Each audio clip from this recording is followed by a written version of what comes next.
70% of wealthy families lose their fortune by the second generation. According to research from the Williams Group Wealth Consultancy, 90% lose it all by the third generation. Let that sink in for a moment. Your grandchildren have a 90% chance of being broke.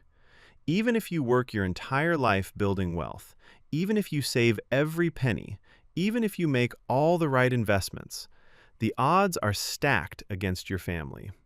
This is not about how much money you make. This is about something much deeper. A study from the Federal Reserve Bank of St. Louis found that family wealth directly affects the next generation's economic outcomes. But here's what they discovered. It's not the money that transfers. It's the mindset. It's the knowledge. It's the systems you put in place. Today, I'm going to show you exactly how to beat those odds. And I'm going to reveal strategies that wealthy families have used for centuries. Strategies from both Eastern and Western traditions, step by step, no fluff, no filler, just actionable information you can use today to protect your family's future. Stay until the end, because the final strategy I share, it's the one that changes everything. Let me tell you why most wealth transfers fail. Research from Merrill Lynch and AgeWave estimates that over $84 trillion will transfer between generations over the next 2 decades. $84 trillion. But most of it will disappear within 1 or 2 generations. Why? Because families focus on the wrong thing. They focus on the money itself. They think, I need to save more. I need to invest better. I need to buy that rental property or set up that brokerage account. But a landmark 20-year study by Roy Williams and Vic Pricer found something shocking. Only 3% of wealth transfer failures were caused by bad investments or poor planning. 3%. So what caused the other 97%? 60% failed because of breakdown in communication and trust. 25% failed because heirs were unprepared. And 12% failed because of no clear mission. Do you understand what this means? You could have the perfect financial plan and still lose everything because you didn't prepare your children's minds. That's what we're going to fix today. There are 2 types of wealth you must transfer. The first is financial capital. That's your money, your property, your investments, your businesses. This is what everyone focuses on, and yes, it matters. But it's not the most important type. The second type is human capital. This is your knowledge, your values, your skills, your work ethic, your relationships. The ancient Chinese have a saying, wealth does not pass 3 generations. They knew this problem thousands of years ago, but the families that beat this curse, they focused on human capital first. Here's a simple truth. If you transfer money without transferring wisdom, the money disappears. But if you transfer wisdom without transferring money, your children can build their own wealth. Better yet, transfer both. And that's exactly what I'm going to teach you how to do, starting with the foundation that makes everything else work. Every lasting family fortune is built on clear values. The Rothschild banking family has maintained wealth for over 200 years. How? They had a family creed, written rules that every family member followed. This wasn't about money. It was about who they were and how they operated. You need to create your family's value statement. A study published in the Journal of Family Business Strategy found that families with clearly articulated values were significantly more likely to maintain wealth across generations. This isn't complicated. Grab a piece of paper right now. Write down the 5 values that matter most to your family. Here's what this looks like in real life. Maybe your values are things like, we always pay our debts before buying luxuries. Or, we support family members who are working hard, but not family members who are lazy. Or, we invest in education before entertainment. Write them down. Make them specific. Make them real. And later, I'll show you how to turn these values into binding family agreements. But first, there's something even more important to understand. Your children's relationship with money is formed by age 7. According to research from Cambridge University, basic money habits and attitudes are established in the first 7 years of life. 7! This means if your kids are already older, you have some reprogramming to do. And if they're young, You have a golden opportunity right now. The brain's prefrontal cortex, the part that handles financial decisions, doesn't fully develop until age 25. This is backed by extensive neuroscience research. This is where your children do things like deciding whether to buy that expensive car or invest the money instead, planning for retirement 40 years from now, and thinking about what happens if they lose their job next month. But here's the thing. You can train this part of the brain to be stronger. How do you do this? Through practice, through conversations, through giving children real financial responsibility at appropriate ages. I'm going to show you exactly what to do at each age, from toddlers all the way to adults. But first, let me reveal the biggest mistake parents make. The biggest mistake? Hiding money from your children. A survey by T. Rowe Price found that parents are more comfortable talking to their kids about drugs, alcohol, and even death than about money. This silence is what kills generational wealth. When you hide money from children, they fill in the gaps with wrong information. They watch you stress about bills but never explain why.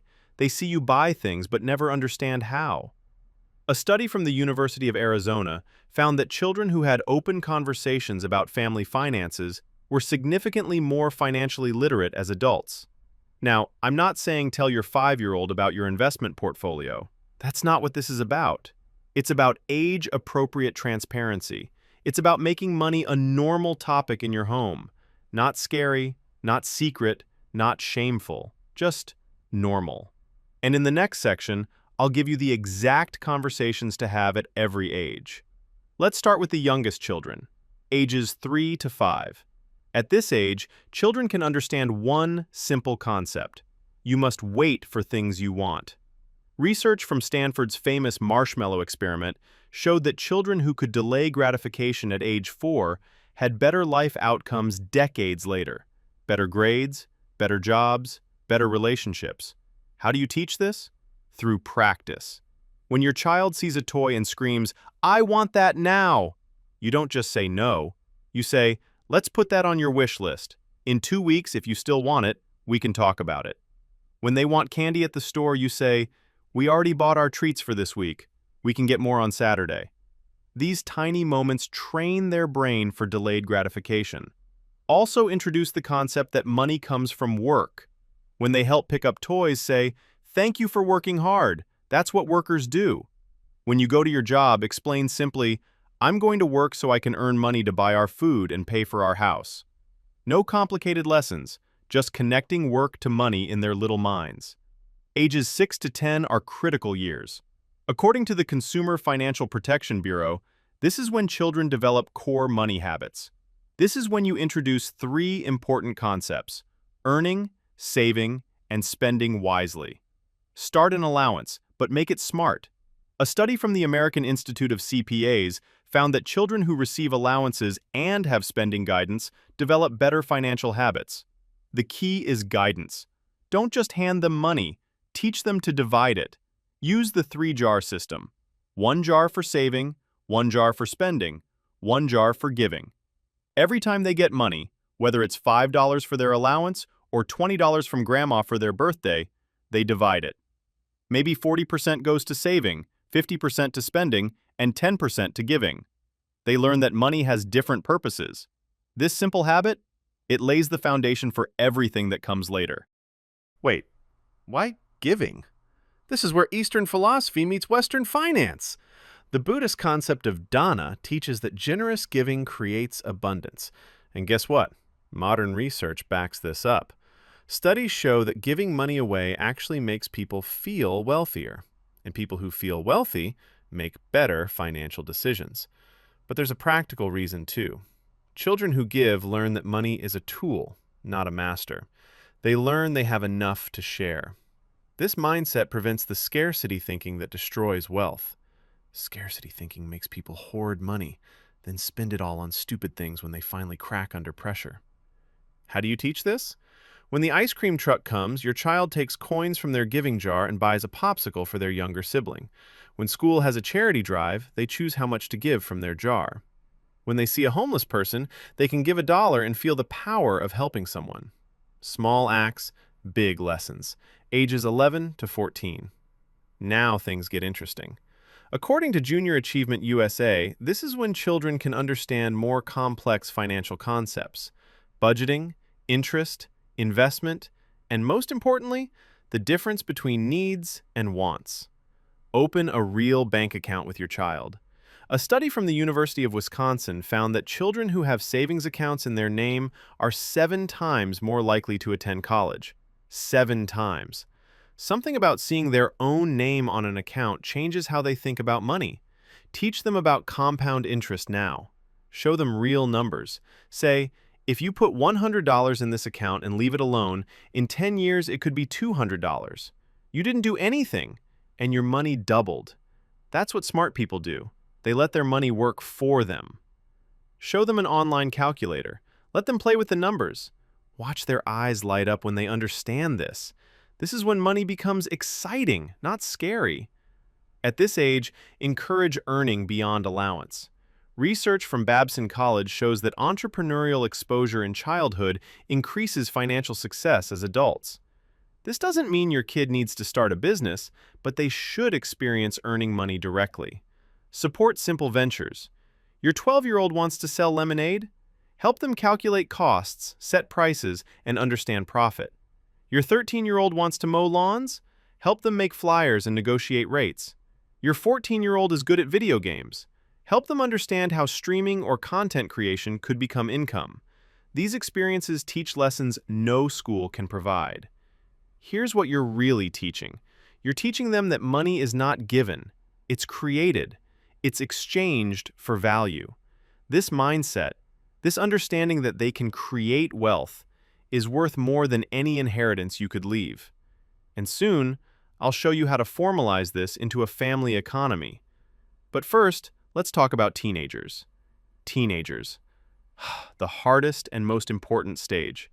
According to the National Endowment for Financial Education, only 17% of teens can answer basic financial questions correctly. 17%. Yet in just a few years, they'll be making decisions about college debt, credit cards, and apartment leases. This is when you bring them into real family finances. Not everything, but real decisions. Sit them down and say, "We're planning our family vacation. Our budget is $3,000. I want you to help research options." Show them how you compare prices, how you balance what you want with what you can afford. Let them see the decision-making process. Introduce credit and debt. A study from Experian shows that Gen Z has an average credit card debt of over $2,000 by age 21. Why? No one taught them. Explain how credit cards work. Show them an interest calculator. Tell them, if you buy a $1,000 phone on a credit card and only pay the minimum, you'll pay over $1,500 total. That extra $500? Gone. For nothing. When your teenager gets their first job, this is golden. Research from the Bureau of Labor Statistics shows that work experience during high school correlates with higher lifetime earnings. But the real value isn't the paycheck, it's the lessons. Make them pay for something real. Not everything, but something. Maybe they pay for their own gas. Maybe they contribute to their phone bill. Maybe they save for their own prom outfit. Don't bail them out when they spend their whole paycheck on video games and can't afford gas. Let them feel the consequence. That moment of, "Oh no, I messed up." That's worth more than any lecture. Here's a secret wealthy families know. Struggle teaches better than success. When you remove all struggle from your children's lives, you create weakness.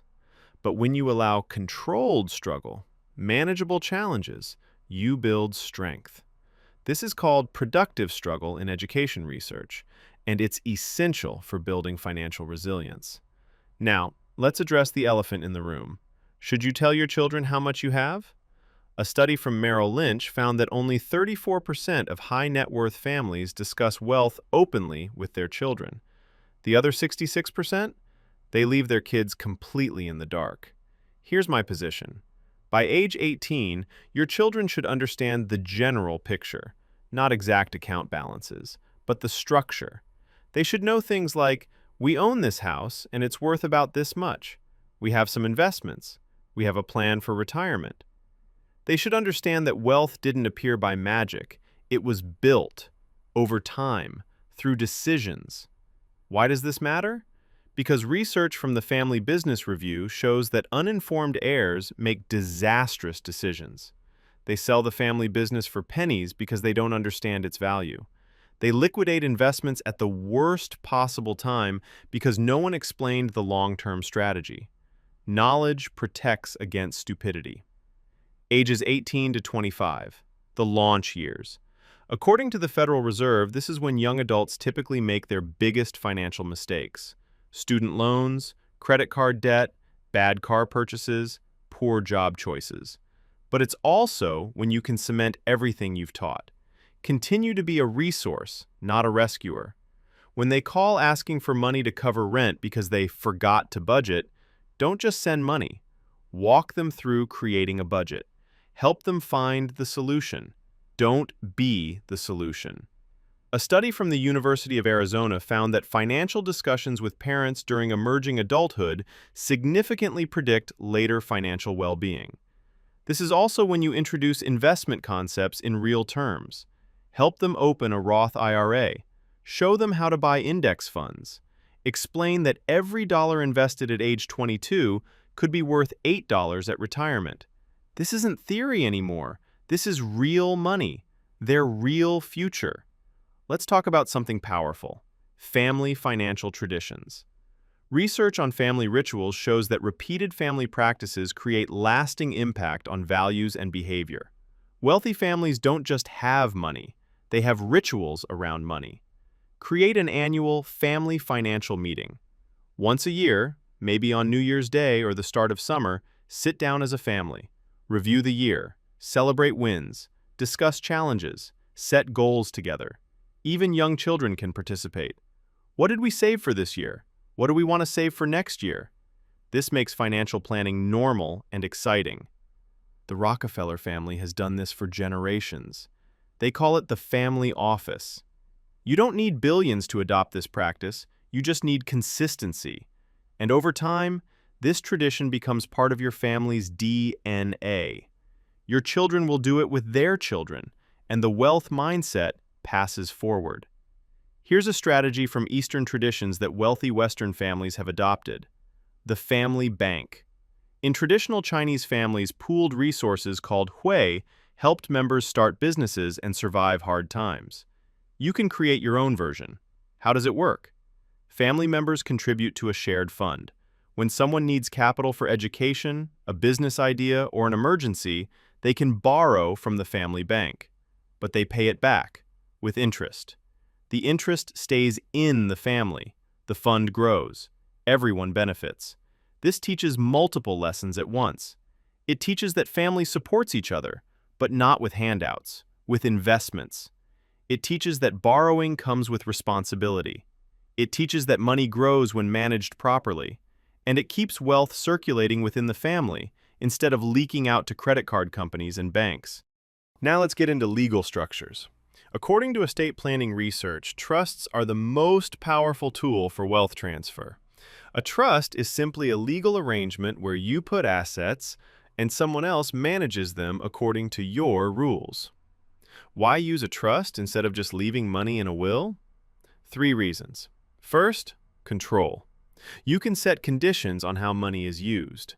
You can say things like, "My children get money for education and starting businesses, but not for buying sports cars." Second, protection. Trusts can protect assets from divorce, lawsuits, and bad decisions. Third, taxes. Trusts can significantly reduce estate taxes, meaning more money goes to your family instead of the government. Here's what wealthy families understand. The legal structure you choose can be the difference between your wealth lasting generations or disappearing in one lawsuit. I'll explain the specific types of trusts you should consider. But first, let me show you something even more important. Incentive trusts are brilliant. According to estate planning experts, these trusts distribute money based on behavior, not just age. This prevents the trust fund baby problem, where children receive money and lose all motivation. How do incentive trusts work? You can write rules like, "My child receives matching funds for every dollar they earn from work." This means if they earn $50,000 at their job, the trust gives them $50,000 more. But if they earn nothing, they get nothing. You can also set rules like distributions for education expenses at any age, or funds available for starting a business after presenting a business plan. This is powerful psychology. You're not punishing your children, you're encouraging them.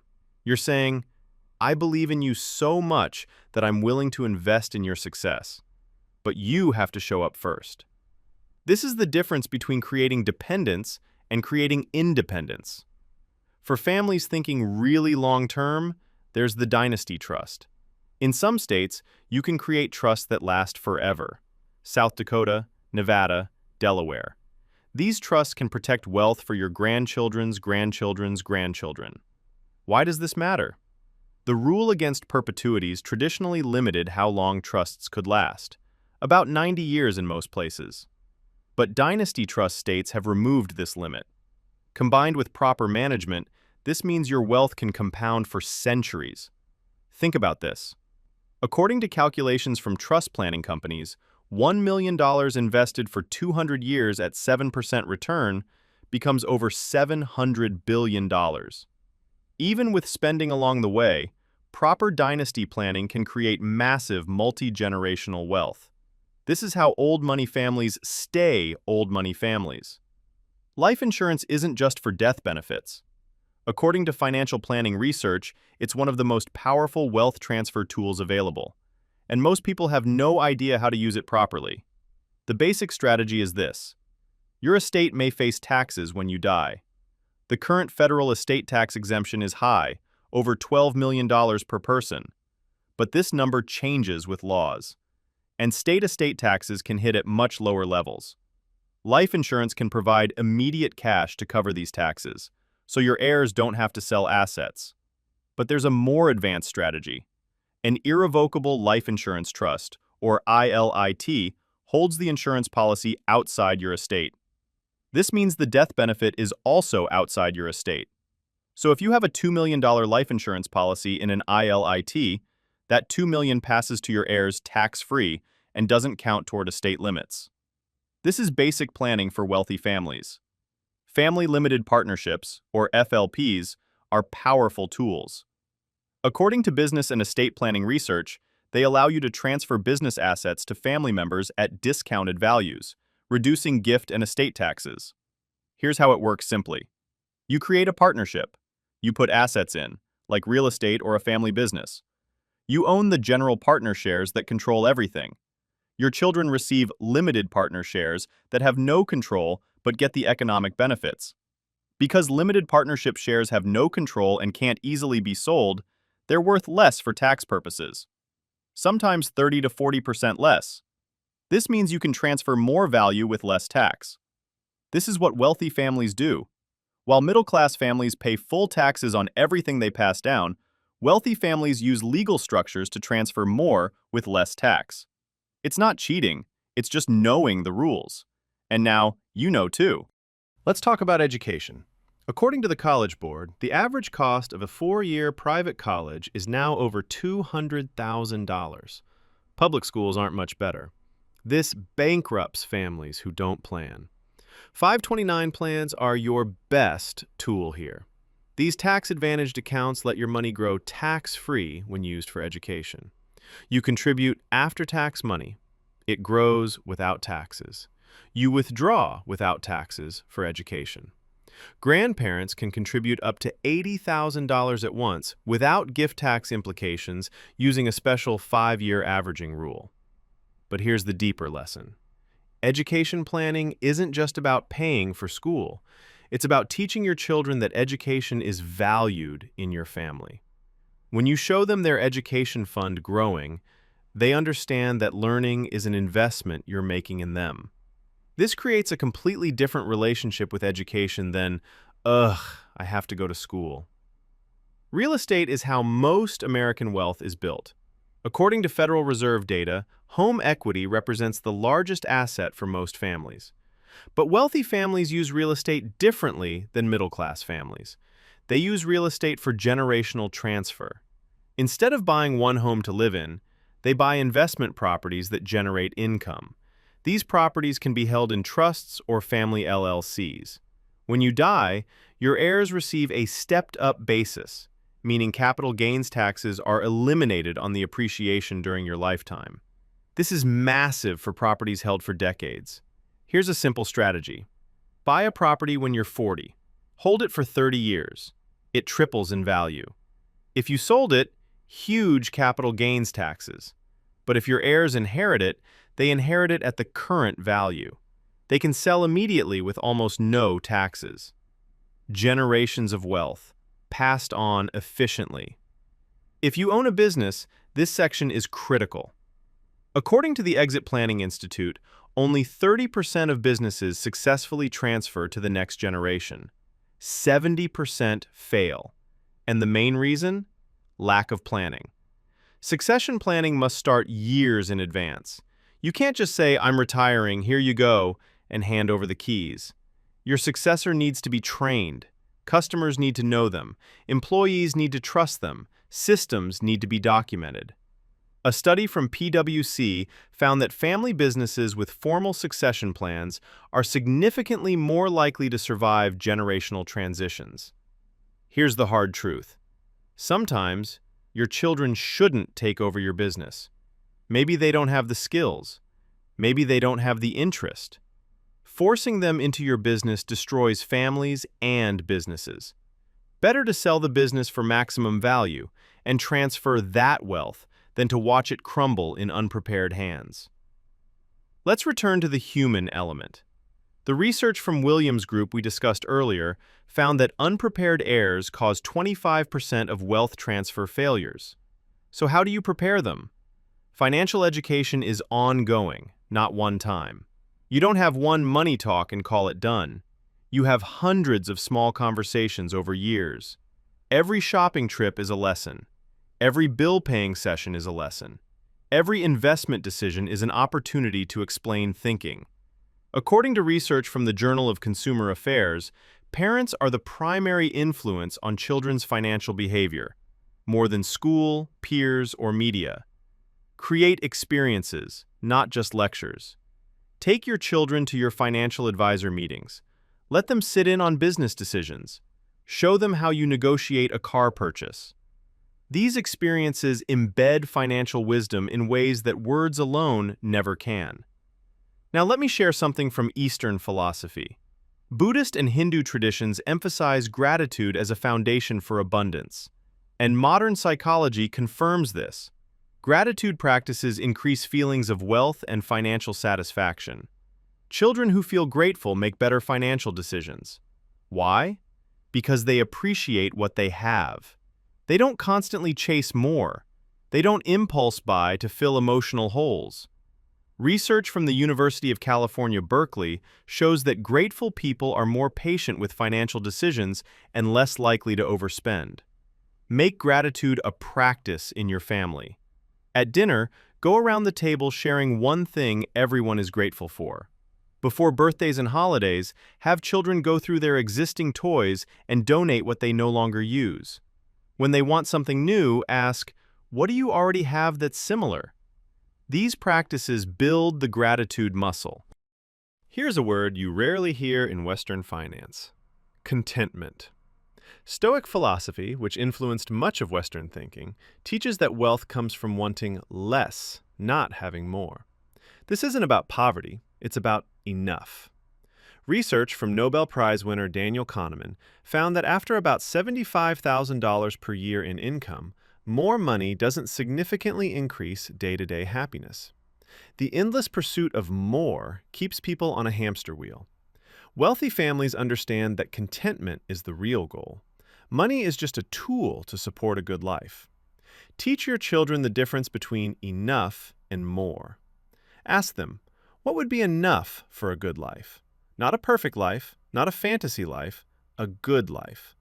Help them see that contentment isn't settling, it's freedom from endless wanting. This mindset protects wealth because it prevents stupid spending on things that don't matter. Wealthy families think of themselves as stewards, not owners. This concept appears in religious traditions worldwide, from Christianity to Islam to Judaism. The idea is that wealth passes through you, not to you. You're responsible for growing it and passing it forward. This mindset transforms how you think about money. If you own wealth, you can do whatever you want with it. Spend it all, waste it, who cares? But if you're a steward of family wealth, you have a responsibility. You must preserve it, grow it, pass it forward in better condition than you received it. Teach this to your children. This wealth isn't yours. It belongs to our family, past, present, and future. You are its temporary guardian. Your job is to protect it and grow it, so your children and grandchildren can benefit too. This creates responsibility instead of entitlement. No matter how much wealth you transfer, your children need work ethic. Research published in the Journal of Economic Behavior and Organization shows that children's work ethic is strongly influenced by observing their parents' work behavior. This is good and bad news. Good news? If you work hard and your children see you work hard, they're likely to develop strong work ethics too.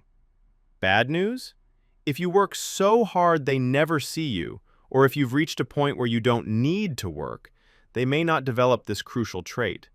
Be intentional about showing work. Let children see you working.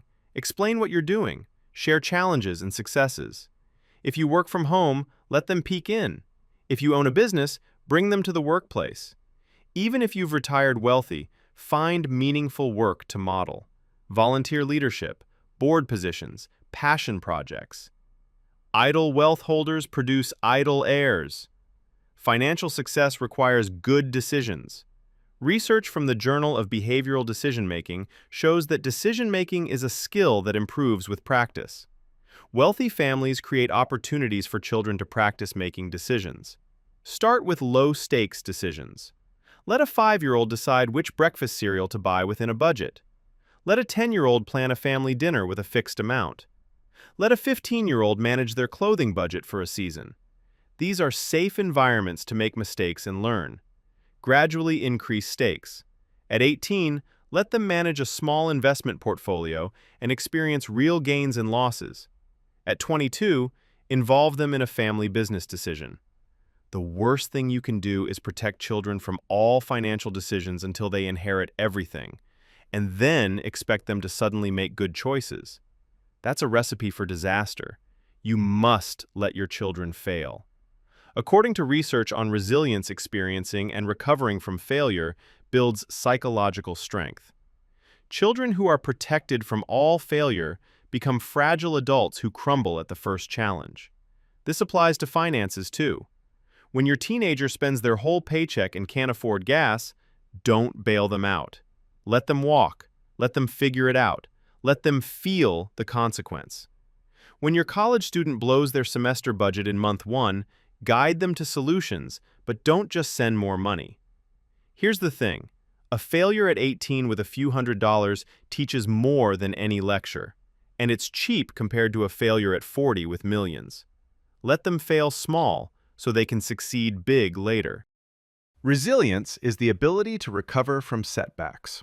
Research from the American Psychological Association identifies key factors that build resilience: supportive relationships, realistic planning, self-confidence, communication skills, managing strong feelings. Your children need all of these for financial success. Create a failure recovery practice. When something goes wrong financially, don't just fix it and move on. Process it together. What happened? Why? What could be done differently? What will we do next time? This turns every setback into a learning opportunity. Resilient children become unstoppable adults. They don't fear financial challenges because they've practiced overcoming them. They don't panic in downturns because they've seen recoveries. They don't make emotional decisions because they've learned to think through problems. This is the most valuable gift you can give. Remember, 60% of wealth transfer failures come from communication breakdowns. The Williams Group research couldn't be clearer. You must establish strong family communication about finances. Create regular forums for financial discussion. monthly family budget meetings while kids are young, quarterly state of the family updates as they grow, annual strategic planning sessions when they're adults. These don't have to be formal or stuffy. They can be over pizza, but they need to be consistent. Establish rules for difficult conversations. No blame, no shame, just problem solving. Everyone gets to speak, everyone gets heard. Disagreements are okay. Disrespect is not. Families that can talk openly about money can talk about anything, and families that can talk about anything stay together through challenges. Your knowledge is as valuable as your money. According to research on tacit knowledge, much of what makes people successful is never written down. It lives only in their heads. When they die, it dies with them. Don't let this happen. Start documenting your financial wisdom now.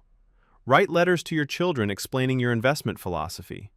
Record videos sharing stories about how you built wealth. Create a family financial history documenting key decisions and their outcomes. This isn't just sentimental, it's practical. Your heirs need to understand why you made certain choices. Include the failures, too. Write about the investment that lost money and what you learned. Tell the story of the business deal that went wrong. These lessons are often more valuable than success stories. Your failures can save your children from making the same mistakes. Wealth must be built and maintained ethically. Research on sustainable business shows that companies and families with strong ethical foundations outperform over the long term. Unethical wealth doesn't last. Define your family's ethical boundaries clearly.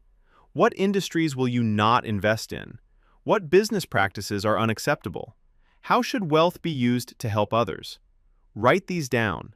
Make them part of your family constitution.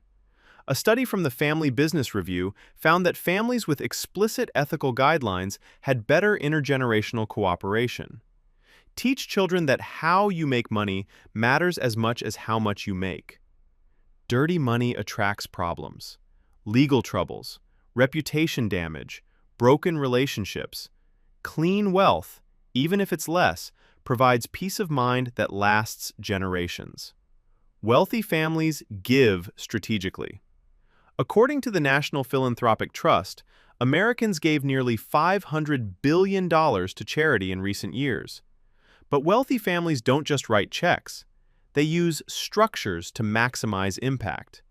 Donor-advised funds are accessible tools. You contribute money and get an immediate tax deduction. The money grows tax-free. You recommend grants to charities over time. This lets you teach children about giving. Which causes matter to our family? Where should we direct this money? Research from Fidelity Charitable shows that involving children in charitable decisions increases their future generosity. Private family foundations are more powerful. You create a formal organization. The whole family can be involved in governance. You can hire your children to run it, paying them reasonable salaries. This creates a legacy of giving that teaches values across generations. Wealthy families create formal governance structures. According to family governance research, a family constitution is a document that outlines values, decision-making processes, and rules for managing family wealth. What goes in a family constitution? Your family's mission statement. The Smith family exists to... Values and ethical guidelines. Rules for entering the family business or receiving distributions. Conflict resolution procedures. How decisions get made. Who has voting rights? This might sound corporate, but it works. The Pritzker family uses formal governance and has maintained billions across generations.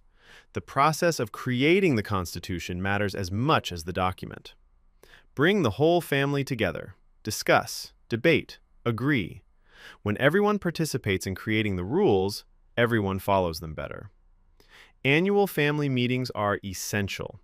Research from Family Business Review shows that families with regular formal meetings have better communication and longer-lasting wealth. These aren't casual dinners, they're structured events. Create an agenda. Review family finances and investments. State of the family. Discuss upcoming decisions. Hear from each family member about their plans and needs. Address any conflicts. Plan for the coming year. Assign roles and responsibilities. Rotate leadership among adult children.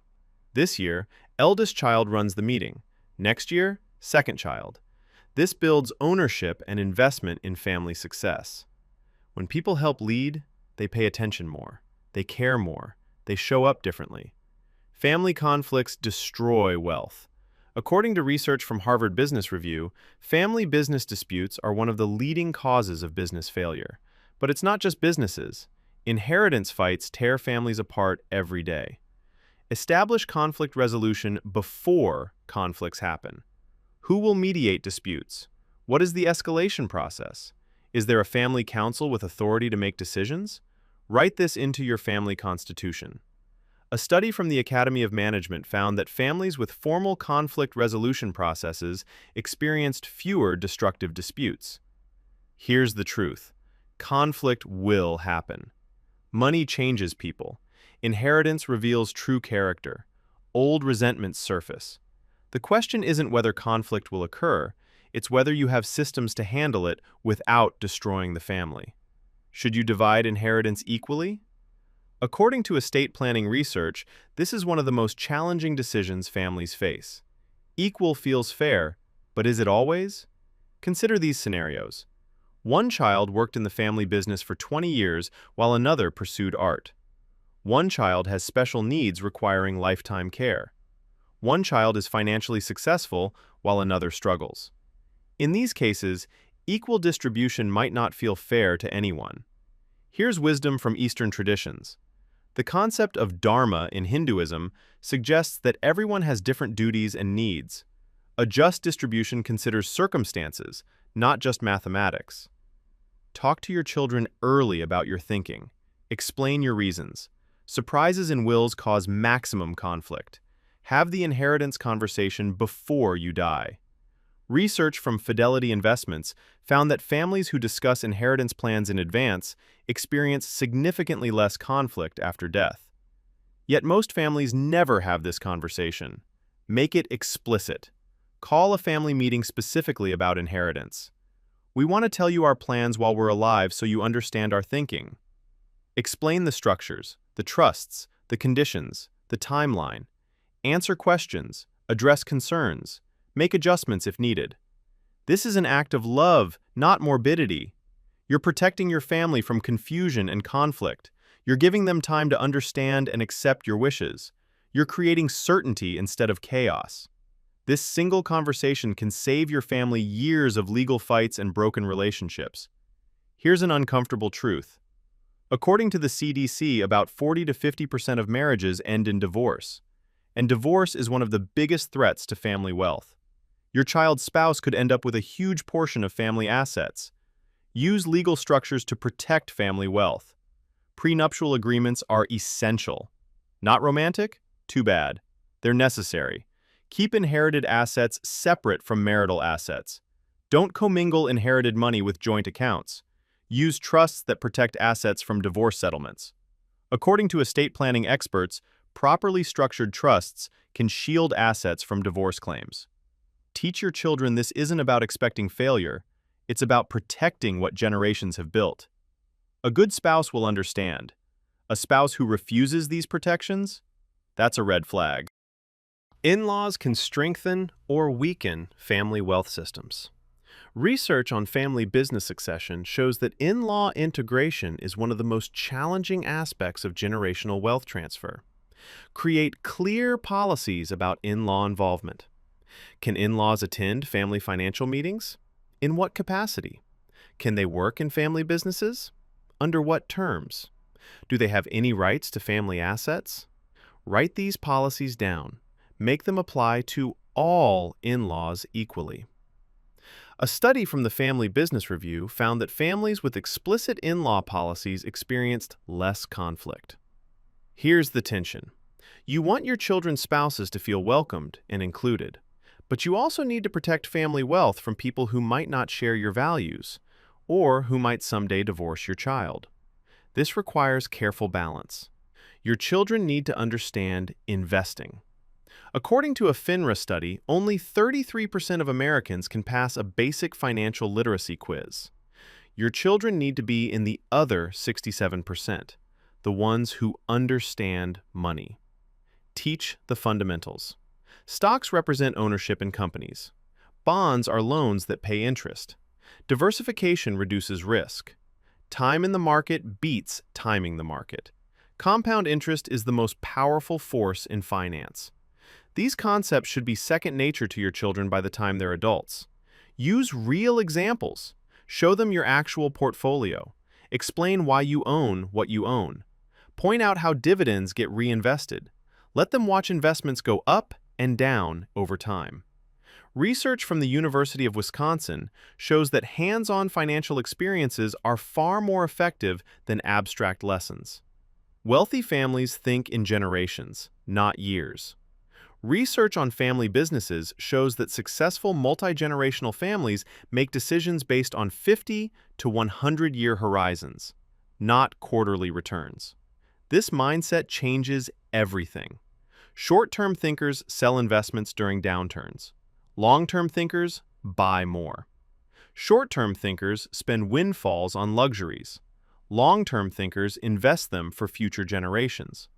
Short-term thinkers take shortcuts that damage reputation. Long-term thinkers protect the family name above all. Train this thinking in your children. When making financial decisions together, ask, what would be best for our family in 50 years? Create a family timeline showing past generations and future generations. Your children should see themselves as one link in a long chain. This perspective prevents the selfish, short-term thinking that destroys wealth. Lifestyle inflation kills wealth. According to research from Northwestern Mutual, most Americans increase spending as income rises, often spending more than the increase. This keeps people poor no matter how much they earn. Teach children to calibrate lifestyle below means. If you can afford a $300,000 house, buy a $200,000 house. If you can afford a new car, buy a reliable used one. The gap between what you earn and what you spend is where wealth grows. Model this yourself. Live below your means visibly. Don't upgrade your lifestyle every time income increases. Show children that wealthy people don't always look wealthy. According to research from The Millionaire Next Door, most millionaires drive regular cars and live in modest homes. Flashy spending is often a sign of declining wealth, not growing wealth. Wealthy families prepare for disasters. According to FEMA, most families have inadequate emergency reserves. But true financial security requires preparing for the unexpected. Maintain substantial emergency reserves. 3 to 6 months of expenses is the minimum. Wealthy families often keep 12 to 24 months available. This money isn't invested aggressively, it's accessible. Think about things like, what if there's a health crisis? What if the economy collapses? What if you face a lawsuit? Emergency funds provide options when disaster strikes. Teach children that security comes before returns. The first goal of money is protection, being safe, having options. The second goal is growth, making more. Children who understand this priority won't make desperate gambles that risk everything for higher returns. Proper insurance is essential to protecting wealth. According to the Insurance Information Institute, inadequate insurance is one of the most common financial vulnerabilities for families. Review your insurance architecture annually.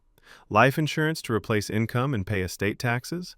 Disability insurance to protect against inability to work. Umbrella liability insurance to protect against lawsuits. Property insurance with adequate coverage limits. Long-term care insurance for later years. Each of these fills a different hole in your protection. One lawsuit can destroy everything.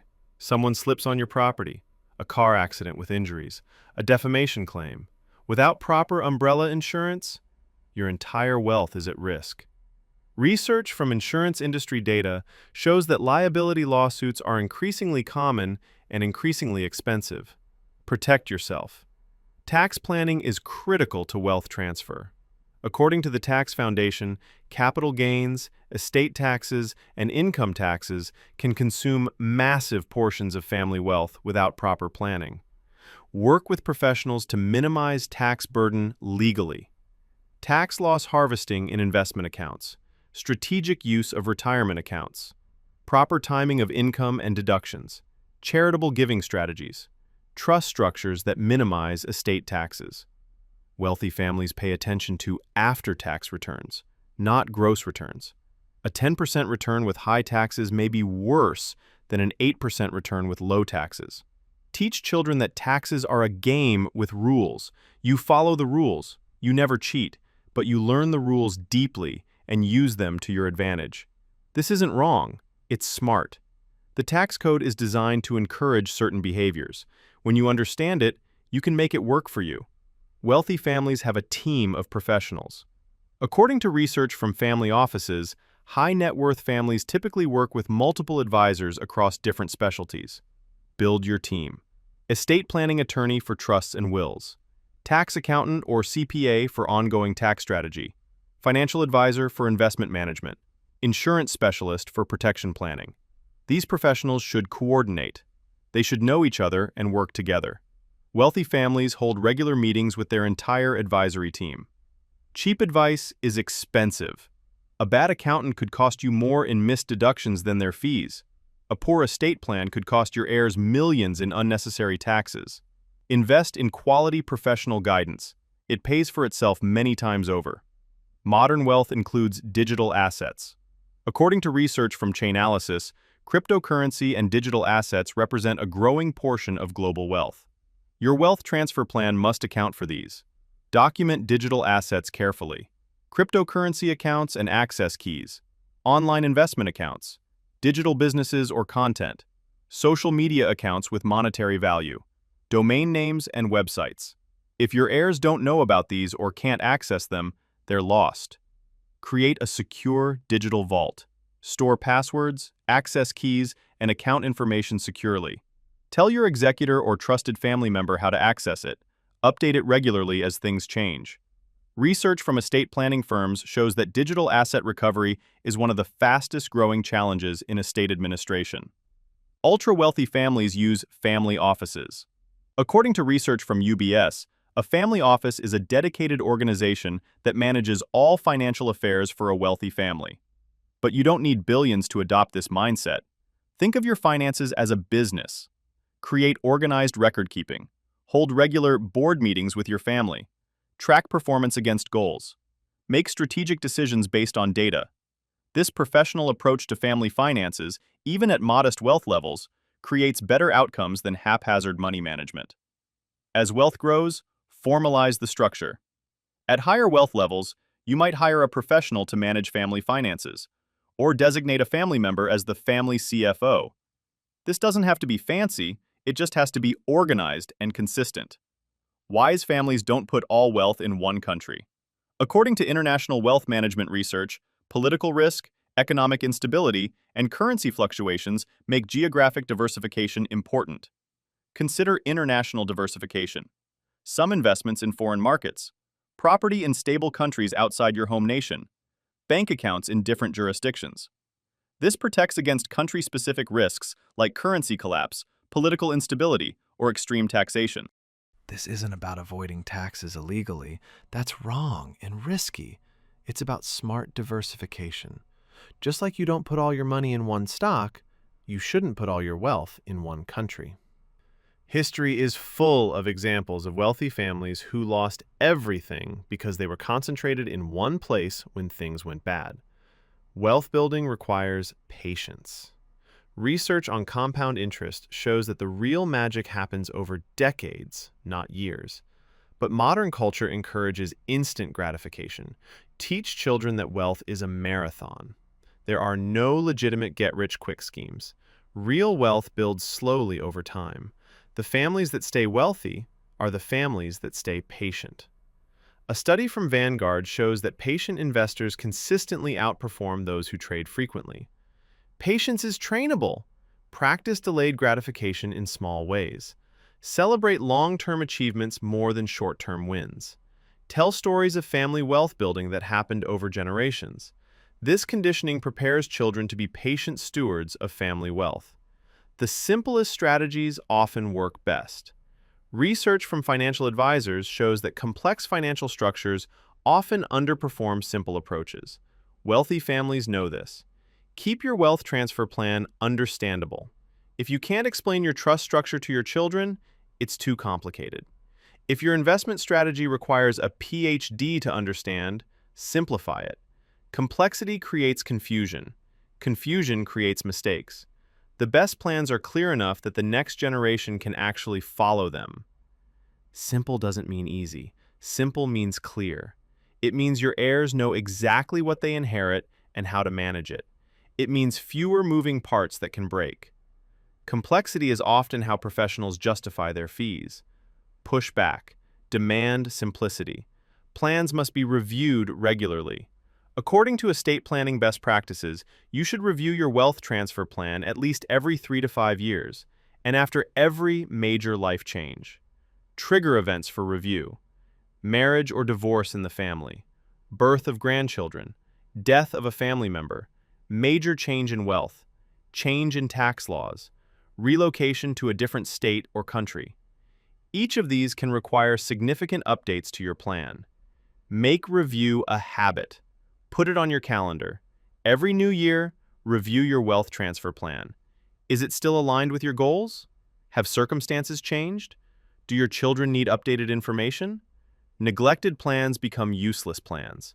What legacy do you want to leave? Research on meaningful wealth shows that money alone doesn't satisfy. People want their lives to mean something. Define your legacy beyond money. What values do you want to pass on? What impact do you want your family to have?